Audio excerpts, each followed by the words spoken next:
Saudara-saudari yang terkasih, salam jumpa kembali bersama kami tim Batam Oase Center, Rumah Retret SSCC. Kami berharap Anda semua saat ini selalu dalam lindungan kasih Allah. Kali ini kembali kami hadirkan beberapa informasi seputar salah satu perayaan liturgis gereja yang dirayakan setiap tanggal 2 November, yakni pengenangan arwah semua orang beriman. Langsung saja kita simak informasi yang pertama. Sejak awal masa perkembangan agama Kristen, umat Kristiani telah mendoakan keluarga dan sahabat yang sudah meninggal dunia. Hal ini dibuktikan dengan adanya doa tertulis di katakombe-katakombe atau di gereja-gereja bawah tanah. Di dalam kitab suci, praktik mendoakan keluarga yang telah meninggal tercatat pada kitab Makabe dan 2 Timotius bab 1 ayat 18, di mana saat itu Santo Paulus berdoa untuk keluarga Onesiphorus yang telah meninggal dunia.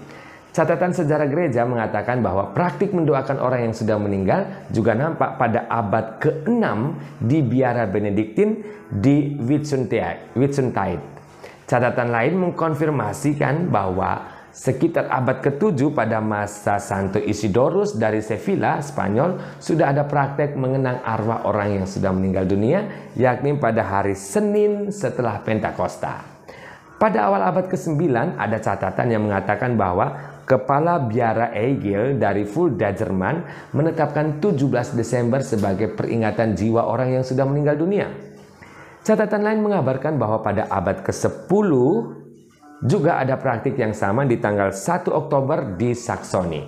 Tetapi praktik mendoakan atau mengenang arwah orang yang sudah meninggal dunia pada tanggal 2 November sehari sesudah Hari Raya Orang Kudus seperti sekarang ini dimulai pada abad ke-11. Saat itu, Santo Odilo dari Cluny menetapkan untuk semua biara yang masih bergantung di bawah biara Cluny untuk mengenang arwah orang beriman yang sudah meninggal dunia setiap tanggal 2 November dengan cara bersedekah, berdoa, dan berkorban untuk membebaskan arwah dari api penyucian.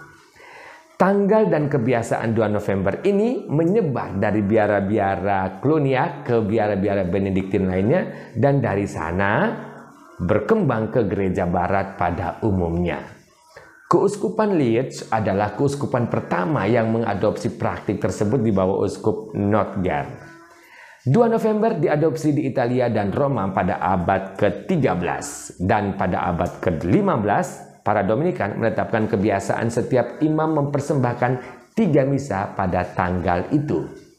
Selama Perang Dunia Pertama, mengingat banyaknya jumlah korban perang dan banyaknya gereja yang hancur di mana misa tidak dapat diadakan, Paus Benediktus ke-15 memberikan semua imam hak istimewa untuk mempersembahkan 3 misa pada hari mengenang jiwa semua orang beriman. Informasi yang kedua, dalam revisi Ritus Roma tahun 1969 dikatakan, jika tanggal 2 November jatuh pada hari Minggu, maka perayaan misa menggunakan liturgi hari arwah. Sedangkan ibadat harian tetap menggunakan liturgi hari Minggu tersebut. Tetapi jika ibadat pagi dan ibadat sore itu diikuti oleh umat publik, maka menggunakan doa ofisi untuk orang meninggal. Di Inggris dan Wales ada kebiasaan di mana hari raya wajib yang jatuh pada hari Sabtu dipindahkan ke hari berikutnya, hari Minggu. Jadi jika 2 November bertepatan dengan hari Minggu, maka hari raya semua orang kudus yang biasanya 1 November dipindahkan ke hari Minggu dan hari arwah yang biasanya tanggal 2 November kemudian dipindahkan ke hari Senin 3 November. Informasi yang ketiga, di kalangan gereja Ortodoks Timur dan Katolik Timur Ritus Bizantin Yunani terdapat beberapa hari arwah sepanjang tahun. Sebagian besar jatuh pada hari Sabtu karena Yesus dibaringkan di makam pada hari Sabtu suci. Hari-hari peringatan ini disebut sebagai hari-hari Sabtu jiwa atau hari-hari Sabtu arwah. Informasi yang keempat, dalam komuni gereja-gereja Anglikan, hari arwah secara liturgis dikenal dengan nama peringatan arwah semua orang beriman dan merupakan suatu perayaan opsional yang dipandang sebagai suatu perpanjangan hari raya semua orang kudus. Dalam sejarahnya dan saat ini, beberapa gedung gereja Anglikan didedikasikan untuk semua jiwa umat beriman. Selama Reformasi Inggris, perayaan hari arwah dihapuskan. Namun, kemudian suatu pemahaman teologis Anglikan yang baru tentang hari tersebut telah mengarah pada suatu penerimaan secara luas tentang peringatan ini di kalangan umat Anglikan. Dengan demikian, maka sampai sekarang semua paroki Anglikan memperingati semua umat beriman yang telah meninggal dunia dalam konteks perayaan Hari Semua Jiwa. Sejalan dengan perspektif yang baru itu. Informasi yang kelima, pada saat Reformasi Protestan, perayaan Hari Arwah disatukan dengan Hari Raya Semua Orang Kudus dalam gereja Inggris, meskipun kemudian diperbarui di masing-masing gereja tertentu. Dalam kalangan jemaat Protestan di daratan Eropa, tradisi ini lebih dipertahankan secara gigih. Sepanjang hidup Martin Luther, Hari Arwah dirayakan secara luas di Sachsen. Dalam gereja Metodis, Orang Kudus merujuk pada semua umat Kristen, dan karenanya pada Hari Arwah, gereja serta anggota jemaat setempat dihormati dan dikenang. Dalam jemaat Metodis yang merayakan liturgi pada Hari Arwah, perayaannya dipandang sebagai perpanjangan Hari Raya Semua Orang Kudus, sama seperti kelompok gereja Anglikan dan Lutheran, dan karenanya umat Metodis mengenang orang yang dikasihinya yang telah meninggal dunia dalam perayaan peringatan ini. Informasi yang keenam, banyak tradisi Eropa pengenangan arwah umat beriman mencerminkan dogma purgatorium atau api penyucian. Misalnya, membunyikan lonceng bagi yang telah meninggal dunia diyakini akan menghibur mereka yang dalam penyucian.